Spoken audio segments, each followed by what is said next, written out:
प्यारे बहनों भाइयों, आप सबको सलाम। खुदावंद आपको बरकत दे। आप बहुत अच्छे हैं, लेकिन घबराना नहीं है किसी बात से, परेशानी और हमेशा खुदा का शुक्र करते रहना। जिससे भी हालात हों, खुशी हो गम हो, खुदा के कलाम पर अमल करते रहना है। तो मुश्किलात और खुशियाँ और ये गम, ये दुनिया, ये हिस्सा है दुनिया हमारी ज़िंदगी का। और हमारे बाप दादा जी थे, वो भी ऐसी ज़िंदगी गुजार के गए। यीशु मसीह को आप देख लें, यीशु मसीह कौन सा को बहुत परफेक्ट ज़िंदगी गुजारी उसने। हालांकि खुदावंद खुद था, खुदा का बेटा था, लेकिन इसलिए हमें आज हमारे सबक बड़ा खूबसूरत है। आज मत्ती चैप्टर 7 में से हम स्टडी करेंगे, और उसमें जो है ख़ास जो है वो एक सच्चा मसीही ज़िंदगी क्या है, फर्माबरदारी की ज़िंदगी है। खुदा के कलाम के मुताबिक फर्माबरदार रहना है और अपने अंदर जो है फल पैदा करना है, यानी रूह का फल, जो खुशी, मोहब्बत, इत्मीनान, तहम्मुल, मेहरबानी, फॉरगिवनेस, माफ़ करना एक दूसरे को और एक दूसरे से प्यार करना है। तो ये है, और बर्दाश्त करना है, खुदा के कलाम के मुताबिक एक दूसरे के साथ अच्छी तरह पेश आना है। सबके साथ दुश्मनों के लिए दुआ करनी है, और खुद सताने वालों के लिए जो है वो दुश्मनों के लिए दुआ करनी है। सताने वालों के लिए हमने क्या करना है, सताने वालों को हमने क्या, ये देखेंगे, हवाला बड़ा खूबसूरत है। आज भी इस पे गौर कर रहे थे हम लोग। जो है दुश्मनों से क्या है, दुश्मनों से मोहब्बत रखनी है, सताने वालों के लिए दुआ करनी है। तो ये है रूह के फल जो हमारी ज़िंदगी में होने चाहिए। तो स्टडी करेंगे, ज़रा देखेंगे, आज हम पढ़ेंगे भी इसको, जो है वो हवाला पढ़ेंगे जो मैं शुरू करूँगा, फिर पढ़ना, साथ साथ उसकी तफसीर करेंगे। आमीन। God bless you. ऐप जोई ना करो कि तुम्हारी भी ऐप जोई ना की जाए, क्योंकि जिस तरह तुम ऐप जोई करते हो उसी तरह तुम्हारी भी की जाएगी। पैमाने से तुम ना तो तुम्हारे वास्ते नापा जाएगा। तुम तो अपने भाई की आंख के तिनकों को देखते हो और अपनी आंख खेती पर गौर नहीं करता। जब तेरी ही आंख में शतीर है तो तू अपने भाई से क्यों कर कह सकता है, कला तेरी आंख में से तिनका निकाल दूं। हरिया कर पहले अपनी आंख से तो शतीर निकाल, अपने भाई की आंख में से तिनके को अच्छी तरह देख कर निकाल सकेगा। आग चीज कुत्तों को ना दो और अपने मोती सूर्यों का आगे ना डालो, ऐसा ना हो कि उनको पाँव को तले रौंदे और तल कर तुमको फाड़े।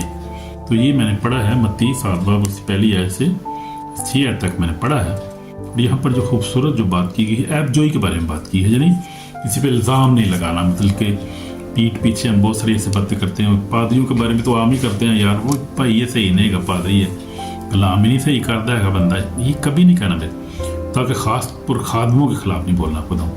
कि खुदामधारी को अपने लेवल के मुताबिक और अपने हिसाब से इस्तेमाल करता है। लेकिन यह है कि हमने देखना है कि अगर वो सच्चा खादम है तो वाकई, और उसकी पहचान में देखेंगे, क्योंकि आज इसके बारे में बड़ा खूबसूरत बात है यहाँ पर की गई है। खुदा यीशु मसीह ने जो बात की है, जाके आगे देखेंगे 21 आयत में देखेंगे, मुझसे आई खुदावंद कहता हूँ मैं से हर एक आसमान की बादशाही में दाखिल होऊंगा, मगर वही जो मेरे आसमानी बाप की मर्जी पर चलता है। तो ये आम लोगों की बात नहीं, ये खादमीन के लिए भी ये बात ऐसी है, तो खिदमत करने वाले लोग उनके लिए भी ऐसी है।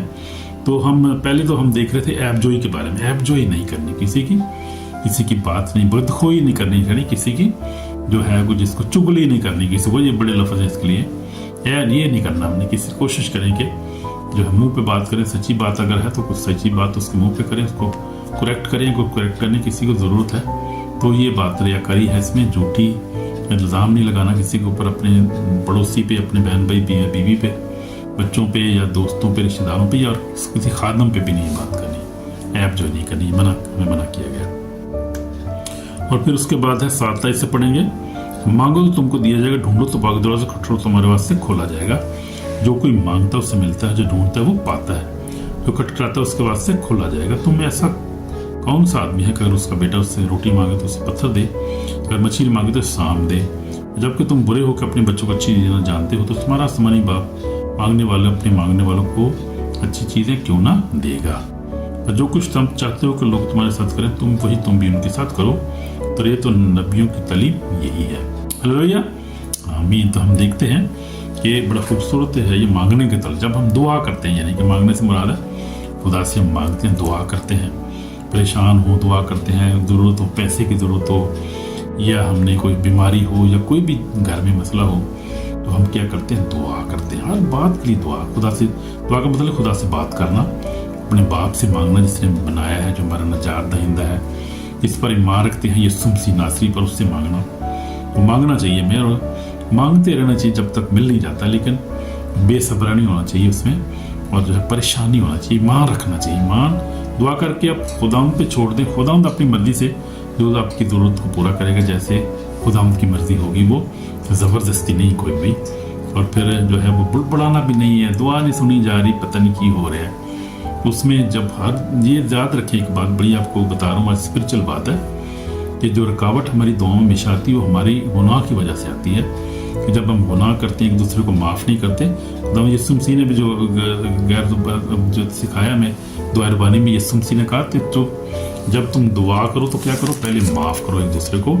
इस पीछे हमने पढ़ा था, चैप्टर हमने 6 में पढ़ा था कि जब दुआ करो तो क्या करो, पहले सबसे माफ़ करो एक दूसरे को, ताकि तुम्हारे भी कसूर माफ़ किए जाए। हाँ, माफ़ करने के बाद फिर जो है आप दुआ करें, फिर आपकी दुआ फौरी मिनटों में सुनी जाएगी, क्योंकि माफ़ी बहुत ज़रूरी है।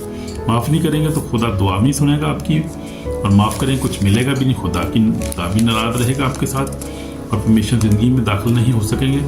इसलिए मियाँ बीवी जो है ख़ास तौर पे जब दुआ करते हैं, दुआ करने से पहले एक दूसरे को माफ़ करें, एक दूसरे से कोई बात है उसको वाजे करें, उसको खोलें आपस में, बहस करें आपस में, कोई बात है तो, लेकिन उसको दिल में ना रखें, प्लीज़ रखें ना उसको, बल्कि खोल के साफ साफ एक दूसरे से बात करें, क्लियर होकर।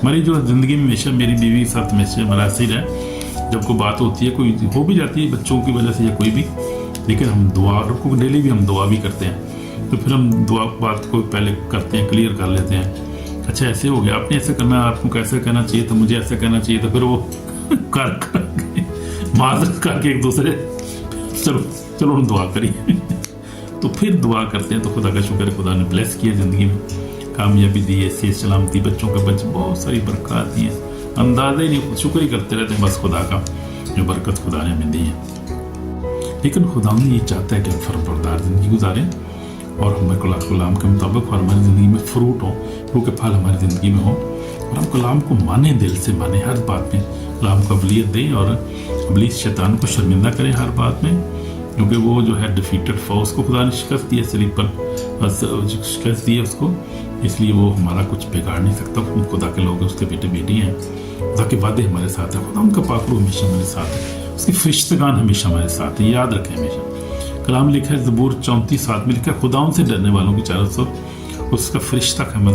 उसको बचाता है। आजमा कर देखो खुदा कैसा मेहरबान खुदा है, बहुत मेहरबान, वो बड़ा मेहरबान है। इसलिए मांगे उससे, मांगे, लेकिन जो शर्तें जो मैंने आपको बताई बातें वो पहले मांगे, और फिर आपकी खुदा दुआ सुनेगा, देगा।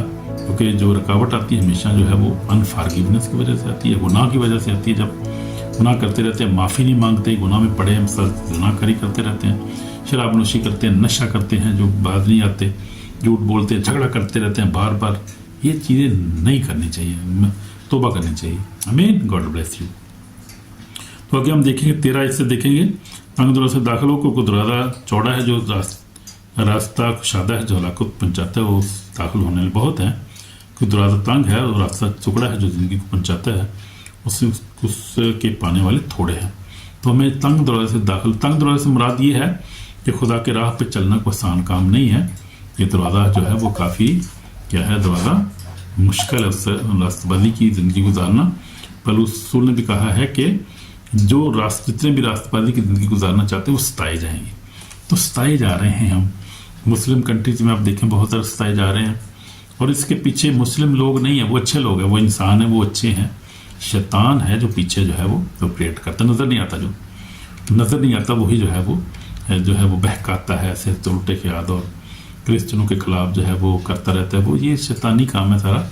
इसलिए उनके लिए दुआ करें, हमें क्या हमें अपने जो है दुश्मनों के लिए दुआ से मोहब्बत करनी है, और सताने वालों के लिए दुआ करनी, जैसे कलाम में बता रहे हैं, हमने यही करना है उनके लिए। हमने किसी के लिए कर्ज नहीं करना, लानत नहीं किसी को उसके ऊपर डालनी, हमने दुआ करनी है। हमें गॉड ब्लेस यू। आगे हम देखेंगे 15 ऐसे झूठे नबी से खबरदार हो, तुम्हारे पास भेड़ों के भेड़ में आते हैं, बातों में फाड़ने वाले भेड़ी हैं, उनके फलों से तुम उनको पहचान लोगे। क्या झाड़ियों से अंगूर या ऊंट के दानों से अंजीर तोड़ते हैं? इसी तरह हर एक अच्छा दरख्त अच्छा फल आता है, बुरा दरख्त बुरा फल आता है। अच्छा दरख्त बुरा फल नहीं ला सकता, ना बुरा दरख्त अच्छा फल ला सकता है। जो दरख्त अच्छा फल नहीं लाता वो काटा आग में डाला जाता है। उनके फलों से तुम उनको पहचान लो। झूठे नबियों के बारे, झूठे उस्तादों के बारे में यहाँ बताया गया है। ख़ास तौर पे इस दौर में बहुत सारे ऐसे प्रॉफिट उठ खड़े हुए हैं जो झूठ बोलते हैं और झूठी प्रोफेसीज करते हैं, पैसे लेते हैं। मुझे भी एक दफ़ा मैं डिसीव हो गया था मुझे भी जो ना बड़ा शौक था, मैंने कहा प्रोफेसी होनी चाहिए यार, कोई बात होनी चाहिए, खुदा मेरे साथ बात नहीं कर रहा कोई। बड़ी पुरानी बात है, 3-4 साल पुरानी बात है। तो मैंने अमेरिका में एक जो पास्टर से रब्ता किया, उसने कहा $600 में जमा कराओ मेरी वेबसाइट पे। बच्चे कहते हैं यार पापा क्या करे आपको, ये क्या जरूरत है आपको, क्यों पैसे दे रहे हो उसको? नहीं पैसे दे रहे, झूठा है नबी, ये जो पैसे मांगता है वो झूठा है। मैं कहा यार कुछ नहीं होता, खैर गलत कर दो। पैसे मांगे उसने, मैंने दे दिए। फिर कहते हैं अच्छा ऐसे आप ऐसे हैं और जमा कराओ। मैं कोई वो यार तो वाकई झूठा है यार, तो पैसे ही मंगते ने, गल तो कोई दसता नहीं कोई। तो ये बात है, वाकई फिजिकली तौर पे है झूठे नबी हैं जो झूठी बोध करते हैं और झूठी क्या कहते हैं पैसे मांगते हैं। वो सिर्फ पैसे मांगे, दुआ करनी भाई जी पैसे दो, ठीक है जी, प्रोफेसी करनी है पैसे दो। पैसे जो है खुदा ने इसलिए मना किया है, ये आगे यीशु मसीह ने बड़ा सख्त उनके लिए बोला है। आगे हम देखेंगे 21 आयत से, मैं जो मुझसे आए खुदा कहते हैं उनमें से हर एक आसमान की बातचीत में दाखिल ना होगा, मगर वही जो मेरे आसमानी बाप की मर्जी पर चलता है। उस दिन बथेरे मुझसे कहेंगे आए खुदा क्या मैं तेरे नाम से नबूवत नहीं की? तो नबूवत का चक्कर सारा, प्रोफेसी जिसको कहते हैं नबूवत, झूठी नबूवत करते हैं वो। नबूवत नहीं की, वो तेरे नाम से बदरों को नहीं निकाला, तेरे नाम से बहुत समुद्र नहीं दिखाए। उस वक्त मैं उनसे कह दूंगा कि मेरी कभी तुमसे वाकिफ ना थी, अब बदकारो मेरे पास से चले जाओ। तो लोग ये सारे जो काम करते हैं, ये काम सारे जो है नबूवत करना, बदरों को निकालना और जो है मोज़ात करना, इसमें भी पैसे इस्तेमाल होता है। बनी जो शैतानी ताकत से भी जो है मैजिक से भी लोग ये काम करते हैं और पैसे लेते हैं। वो जो पैसे लेते हैं वो जादूगर, आपके बड़े माशरे हमारे में जादूगर बड़े लोग हैं जो दुआ करते हैं। हमें भी एक वास्ता पड़ गया था, हम रिसीव हो गए थे एक दफ़ा ज़िंदगी में, तो हमारे बच्चे नहीं हो रहे थे, 2 बच्चे हो गए, हमारी डेथ हो गई थी बेटों की। तो फिर हम बहुत से परेशान हो गए, मैं और मेरी वाइफ भी। और हमें किसी ने बताया, हमारा ईमान तो खुदावंदी पर था और है भी है, लेकिन किसी ने कहा कि कुछ एक खुदा का खादम ये दुआ करता है, इनके पास है, तो बाइबल ही उसके पास है, दुआ ही कर रहा, यीशु के नाम से दुआ कर रहा था। लेकिन बीच में बाद में पता चला वो यार नहीं यार जान साहब, ये नहीं बंदा ठीक है, ये तो बंदा जादू टोना इस्तेमाल करता है, खुदा दुआ करता है यीशु के नाम से, ये पहचानना बड़ा मुश्किल है। तो उनकी बात यहाँ पर खुदा कर रहा है कि यहाँ पर क्या करते हैं ये लोग, ये दुआ करते हैं यीशु के नाम से। इसलिए यीशु को देखें कितना गलत इस्तेमाल होता है यीशु मसीह का। तो यीशु मसीह इनको क्या छोड़ेगा क्या, जो ऐसे करते हैं, धोखा देते हैं, डिसीव करते हैं, डिसीवर हैं। लेकिन पीछे शैतान का काम है, ऑपरेट कर रहा होता है। उनको पता नहीं होता क्या कर रहे हैं वो लोग, उनको नहीं पता चलता। ये बहुत ही जो है वो खतरनाक बात है और बड़ी जो है वो बड़ी मुश्किल सा सवाल है कि लोगों को खुद नहीं पता होता वो क्या कर रहे हैं, वो डिसीव हो जाते हैं, वो उनकी स्पिरिट डिसीव हो जाती है। वो इस लालच के चक्कर में, लालच जो है ना, वो कोई चीज़ का लालच जो है वो आपको इंसान को अंधा कर देता है। दौलत का लालच भी आप देखें, आनंदी हो, पता नहीं चलता क्या कर रहे हैं, उल्टे सीधे काम कर रहे हैं, तौबा नहीं करते। और कोई भी आप देख रहे हैं जो लालच जो है वो पुलिस की तरफ से और शैतान जो है ऑपरेट करता है और ज़िंदगी तबाह होती है इस तरह से। लेकिन हमें पहचानना है खुदा और खुदा कलाम पर अमल करना है। तो ये जो है वो पास्टर साहबान का ये हिसाब है।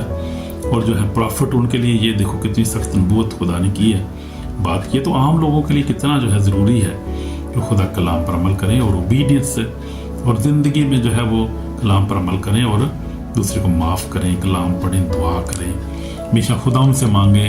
अगर नहीं मिलता तो फिर मांगते रहें खुदा उनसे, लेकिन कोई बुरा काम ना करें, किसी बुरी तरफ ना जाएं, हमेशा किसी को धोखा न दें, फ्रॉड ना करें किसी के साथ। कोशिश करें कि नियत तन जो है वो किसी के साथ फ्रॉड ना करें, कोशिश करें किसी का भला करें ज़िंदगी में। खुदा हम देखते आखिरी दिन हिसाब भी देना पड़ेगा हमें, मुझे भी, आप सबको हिसाब देना पड़ेगा। तो ज़रूरी है कि हम अच्छा काम करें, इसलिए इन लोगों से हमें बचना है। फिर आगे लिखा है कि देखो आगे देखेंगे हम, पर जो कोई मेरी बात सुनता और अमल करता है वही अक्लमंद आदमी की मन ठहरेगा। चट्टान पर अपना घर बनाया, मींह बरसा, पानी चढ़ा, आंधी चली, घर पर ठोकर लगी, लेकिन वो घर ना गिरा क्योंकि उसकी बुनियाद चट्टान पर डाली गई थी। जो कोई मेरी बातें सुनता और उन पर अमल नहीं करता उस बेवकूफ़ आदमी की मन ठहरेगा जिसने अपना घर रेत पर बनाया। मींह बरसा और पानी चढ़ा, आंधी चली, घर को सदमा पहुंचा और घर गिर गया और बिल्कुल बर्बाद हो गया। अब यीशु ने बातें खत्म की तो ऐसा हुआ कि भीड़ उसकी बात तालीम से हैरान हुई। उनको फकीर की तरह नहीं बल्कि साहब इख्तियार की तरह तालीम देता था। तो जो ख़ास बात है यहाँ पर, वो नतीजा यहाँ पर निकल गया है आके। यीशु मसीह ने कहा कि बस जो मेरी बातें सुनता और अमल करता है वो शकलमंद मत ठहरे जिसने चट्टान पर अपन घर बनाया। तो हमने चट्टान पर घर बनाना है, यानी कलाम को सिर्फ सुनना नहीं है, उस पर अमल भी करना है, ज़रूरी है, बहुत ज़रूरी है। जो लिखा गया है, जैसे जैसे हमने पढ़ा था, ये पहाड़ी बाज में हमने देखा, सर गौर करेंगे, पीछे जाएंगे, रिवाइव करेंगे। सबसे पहले खुदा मुबारक की बातियाँ दी, उसके बाद खुदा ने जो कलाम, जब गुस्सा नहीं करना, जब कि हमने एक दूसरे को गुस्सा नहीं करना, लानत नहीं करनी एक दूसरे पे, ज़िना नहीं करना, तलाक नहीं देनी है बगैर जना करी, जब उसके अलावा कोई तलाक नहीं दे सकता किसी को, कसम नहीं खानी, झूठी कसमें नहीं खानी है, इंतकाम नहीं लेना किसी से हमने, बल्कि हमने दुआ करनी है। क्या है, दुश्मनों के लिए, दुश्मनों से किया दुआ, दुश्मनों से मोहब्बत रखें, सताने वालों के लिए दुआ करनी है हमने। जब खैरात करनी है तो हम दिखावे के लिए खैरात नहीं करनी है, दुआ करनी है तो हमने दिखावे की दुआ नहीं करनी है, और बोलते नहीं जाना बक बक, जैसे लिखा है कि दुआ दो करते गए कौम लोगों की तरह बक बक नहीं करना। तुम्हारे वो जान समझते हैं कि हमारे बोलने से हमारी सुनी जाए, लेकिन हमारा आसमानी बाप पहले ही जानते हैं उनकी चीज़ों का मोहताज। दुआ करें, बड़े एहतियात से करें और बड़े सोच समझ कर करें, और दुआ जब करें तो ईमान के साथ करें, और जब दुआ करें तो फिर खुदावंद पे छोड़ दें, खुदावंद ही आप संभालें। फिर दुआ के बारे में बात होगी, उसके बाद फिर जो रोज़े के बारे में हमें बताया गया, खुदा ने रोज़ा कैसे रखना है, पोशीदगी में रोज़ा रखना है, और दुआए रबानी लाजमी पढ़ा करें दुआ में अपनी, जब दुआ करते हैं तो फिर अपना सामान पर खजाना जमा करना। ये सब कुछ जो हमने सीखा है उसकी तरह रिवीजन कर रहे हैं पहाड़ी बात। फिर दो मालिकों की खिदमत नहीं करनी, बल्कि एक ही मालिक यीशु मसीह की खिदमत करनी है, कलाम पर अमल करना है। फिर ऐप जो नहीं करनी है, जो जैसे हमने पढ़ा, हम मांग रहे हैं तो फिर हमने मांगना है तो खुदावंद से मांगना है, किसी और से नहीं मांगना, जैसे मैंने आपको मिसालें भी दी हैं। फिर तंग दरवाजे से दाखिल होना है, यदि खुदावंद के साथ वफादार रहना है, और फिर हमारी ज़िंदगी में फल भी होना चाहिए, अच्छा फल होना चाहिए, क्योंकि फलों से हम पहचाने जाएंगे। और जो यीशु मसीह ने जैसे आखिर में अब कहा है कि तुम नबियों को जो झूठे को कैसे पहचान सकते हो, मैं आपको बात बताई है। फिर यह कि हमने क्या करना है कि जब बस जो कोई मेरी बात सुन तो अमल करता है, वही अमल करना, अमल से ज़िंदगी बनती है, जन्नत भी जहन्नम भी मिलता है, उस अमल से मिलता है सब कुछ।